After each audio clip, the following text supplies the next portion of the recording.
More people than ever before are now accessing help for their mental health, such as talking therapies or counselling.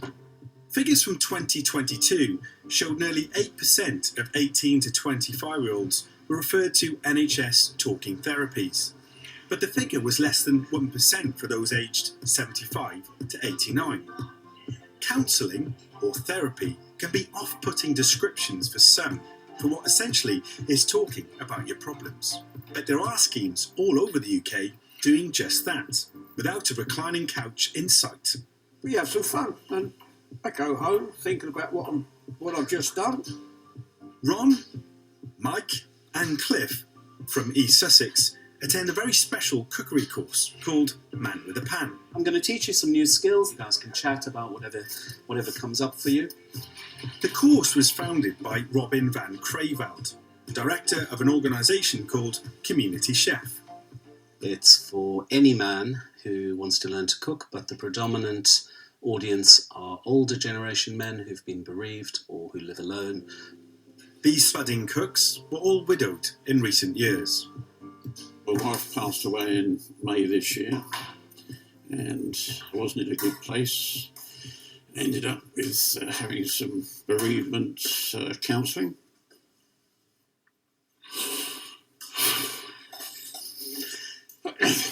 It did help me in coming along here. These new friends are able to talk about their loss together to lessen the load. It's surprisingly good.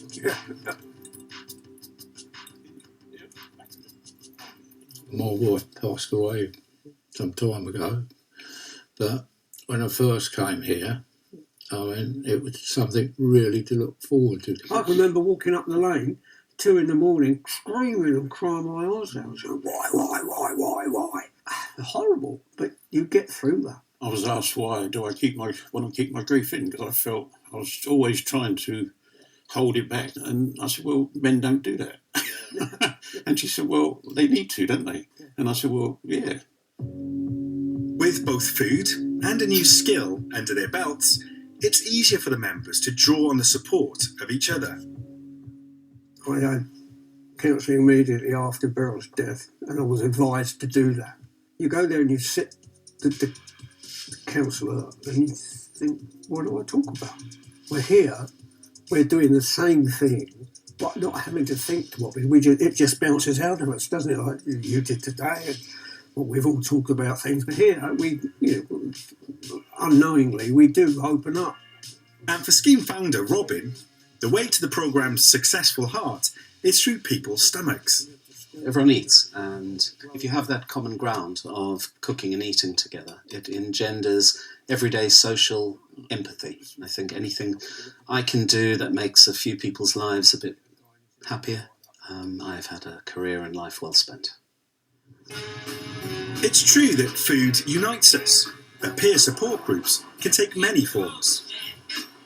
And speaking of peers, down in Brighton, one local cafe has really got people moving. This is the Hop 50 Plus Cafe, which runs a range of activities, such as exercise classes and social opportunities for those aged over 50. And it's loved by those who walk through its doors. This is what I love so much about the Hop, is you don't just come to an exercise class. You can sit afterwards and have a coffee and chat to people.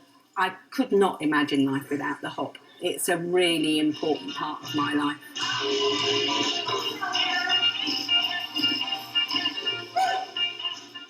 Lynn Hastings manages the Hop. People will hear about us through GP surgeries, mental health workers, dementia support services, or friends and family. We're not a dedicated mental health service, but we do support people with their emotional well-being. It takes a lot of courage to come through that first time, which is why it's nice if it's a cafe. And Lynn says these small social interactions can have a dramatic effect. We have people who come to us who are living with the early stages of dementia. We have people who are carers, and there's a real sense of peer support, especially I would say within that group.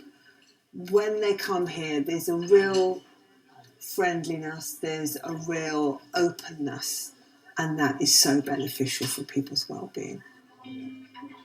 I come in about 3 times a week. I'd be really hard pressed to go somewhere that had this many activities going on, especially if anybody, 50, 60, 70, 80 and up. So I'm so glad I found it a couple of years ago. It's been a real lifeline. Someone who specialises in older age mental health is Dr. Mani Krishnan from the Royal College of Psychiatrists. At least 1 in 4 of older adults do suffer from depression, and probably about 10 to 20% of older adults might have anxiety. But Dr. Krishnan is clear recovery is more than possible, regardless of age. Sometimes people think that they are old, they've got other problems, so they may not be suitable for treatment. But from my experience of 20 plus years of working with older adults, when you see those patients with depression and anxiety, my first promise for them is, in 6 months, I'm going to see a different you. So they do get better. And that positivity is shared by the boys on the cookery course, who have laughed, cried, and supported each other on their journeys. I often wonder in the morning when I'm going to get up, what am I getting up for? And you've got to kick that out of bed, otherwise you'll lay there forever. And even if it's not on the cookery course, I would say, right, today I'm going to make a cake. And it's something to do, which you, sir, have given me to do.